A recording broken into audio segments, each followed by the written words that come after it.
We're learning new details tonight about the arrest of the 22-year-old accused of assassinating Charlie Kirk. The Washington County Sheriff's Office says Tyler Robinson's family approached a retired sheriff's deputy to help get him to surrender to authorities. They say Robinson was expressing suicidal thoughts and only agreed to turn himself in if he was met with plainclothed officers. The Sheriff's Office said Robinson was afraid of being shot by law enforcement and did not want SWAT showing up at his house. The retired deputy drove Robinson and his family to the sheriff's office, where he was held until other law enforcement arrived. Charlie Kirk started Turning Point back in 2012, and at the urging of his chief operating officer, Tyler Bowyer, they decided to headquarter the operation in Phoenix. Bowyer was one of the closest people to Charlie Kirk, and I spoke with him today.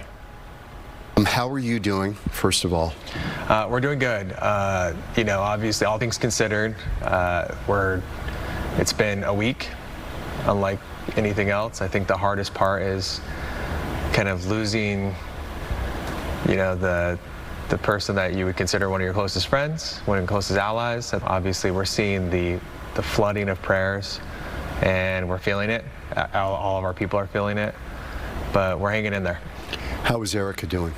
Erika is remarkably strong. She has been so brave throughout this whole thing, and quite honestly an inspiration for all of us.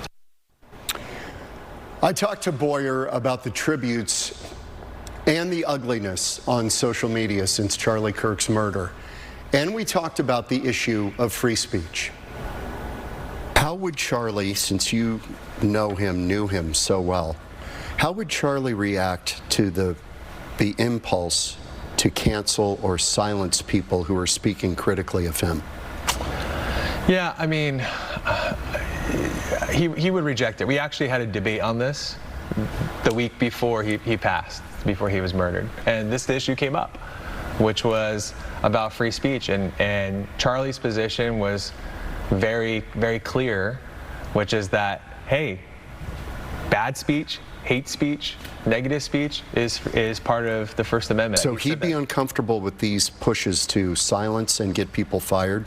Well, look, part of free speech is also sometimes firing people. I mean, if a company has a policy and it reflects poorly on the company. Yeah, I mean, look, it's the right to associate. Sunday, 11 a.m., there will be a public remembrance celebration of Charlie Kirk's life. President Trump, the Vice President, several cabinet members will speak, along with Charlie Kirk's wife, Erika. And I talked to Tyler Bowyer about what we can expect. You believe it'll be filled? It's going to be more than filled. I think this is going to be one of the largest gatherings of people that Does this become a statement? I think solidarity? I think it already has been. I think we've been blown away with. I don't even think those of us that knew Charlie as well as we do understood the impact that Charlie Kirk had on the world.